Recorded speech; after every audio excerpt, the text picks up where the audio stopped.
Hello everyone, Freemantle here. Today I want to talk about some of the liberal's banner words for lessons he seeks to impart. I want to comment on three of these.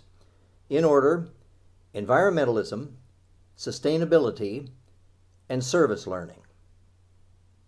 Number one, environmentalism. In the 1960s, when I was a young man and environmentalism began receiving widespread attention, it wasn't called environmentalism. I remember a few times reading interviews in which the environmentalist downplayed or just outright dismissed the word. He was referred to as an environmentalist, and he rejected the name. He was, he said, an ecologist. Well, ecology is a recognized specialty in the biological sciences. It's the study of environmental systems. Environmentalists then were no more primarily devoted to the study of the environment than they are now. They were then, as they are now, mainly advocates, activists.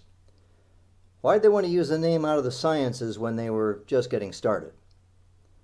I suggest it was because they wanted people to think their advocacy was fact-based and not value-based. They wanted to avoid being thought of as people who valued the non-human natural environment for reasons that other people might find less than compelling, and wanted to appear instead to be speaking scientific truth that, as science, everybody would find compelling. They wanted the cachet of science. Then, today, half a century later, environmentalists no longer need that crutch, and so they are environmentalists. Sustainability. Do you have a loaf of bread in your house? Let's say you do. Is it sustainable? No, it isn't. Sooner or later, you'll eat it up and it'll be gone. Or it will spoil, you'll throw it out, and it'll be gone. Either way, it'll be gone. Therefore, we shouldn't bake any bread, right? Petroleum is not a sustainable resource, it's said. That has been said since the 1880s or so. The first warning that we were running out seems to have been announced about 20 years after Edwin Drake drilled the first commercial oil well in 1859. Petroleum advocates keep pointing this out, and petroleum critics keep saying we're running out anyway. Let's suppose that we are running out. So what? I don't mean that rhetorically. I mean, what follows from the fact that we're running out? That we should stop using petroleum? Why is it good if we stop using petroleum because we decide to stop using it, which is what the environmentalists want, but bad if we stop using it because we run out of it? In both cases, we're no longer using it. Wouldn't that give the environmentalist what he wants? It can't be that he thinks it's bad if we don't use petroleum anymore. He doesn't want us to use petroleum anymore. It could only be that he thinks it's bad to run out of petroleum because he thinks there's something bad about the process of running out. Does he think that oil companies are just going to keep going to the wells until one day, my word, all the wells are dry? Liberals have said for years that businesses, especially the corporations, will do anything, screw anybody to make a buck. Are we to think that big oil companies are just going to keep mindlessly drilling until there's nothing left in the wells and then, bingo, they're out of business? Is that the picture we're supposed to have? By the liberals' own assertions about business, we should not expect that to happen. We might expect that as we run out, oil companies would become energy companies and start up in new energy fields. But that may not be realistic. It is not the case that if a business is big and successful in one line of endeavor, it can easily be big and successful in just any line. But this much is realistic. If we ever do run out of oil, it's not going to take oil companies by surprise. Not if oil prices rise as they naturally would as we run out. The price system is a language, as powerful in its way as natural spoken or written language and mathematical language are. A price tag contains information about millions of economic transactions across a large economy like ours. Rising prices announce to entrepreneurs that there's money to be made by creating alternatives and bringing them to market.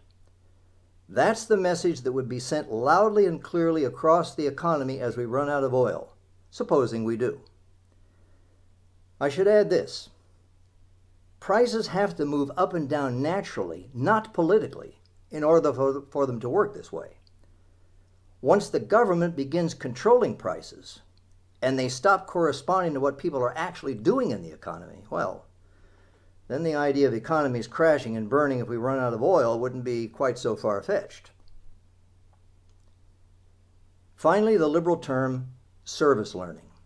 Note how I say that. Service-learning. Service learning. Learning service. Learning to be of service. Learning to serve. In 1992, Maryland State Board of Education enacted a requirement that any student graduating from a Maryland public high school complete 75 hours, or a locally designed program approved by the state's superintendent of schools, of student service, as it was called. The State Board explained the requirement as a method of teaching in which classroom learning is applied in meaningful service to the community, and students then reflect on their experience to reinforce the connection between the two. I came across the Maryland program a few years after its enactment, and I called the office in charge. I didn't talk to the woman who then headed it, a daughter in a high-profile family in the National Democratic Party, but I did chat with a lady who was number 2, who said that reaction from around the country had mostly been very positive. She sent me a press packet, and I'm relying on memory here now for the numbers that follow, a packet of about 100 newspaper and magazine clippings, most about the Maryland program, some on other programs that had followed suit or similar programs under consideration.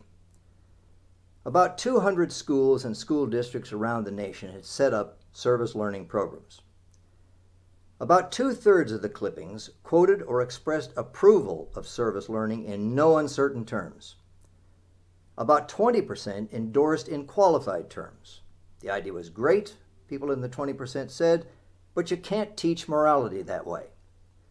As far as I could identify their politics, most of the 20% would have been called conservative by most people. In all the clippings, I read only one comment that unequivocally challenged service learning and did it the right way. A man identified only as a lawyer, not in Maryland, had stood up at a public hearing conducted by a school district on whether the district should set up a service learning program. He said that he was against any such program. He said it would be immoral. He used exactly that word, immoral, because, he said, a person's life belongs to him and not to society. But, and I'm speaking for myself now, I say it is just the purpose of service learning to instill the lesson that a person's life does belong to society. The purpose of service learning, I say, is to disabuse children of the idea that life is all about following your star, achieving your dreams, making your life as happy as it can be, and to start kids toward understanding that they are tools to be used when society needs them. The takeaway from today's video.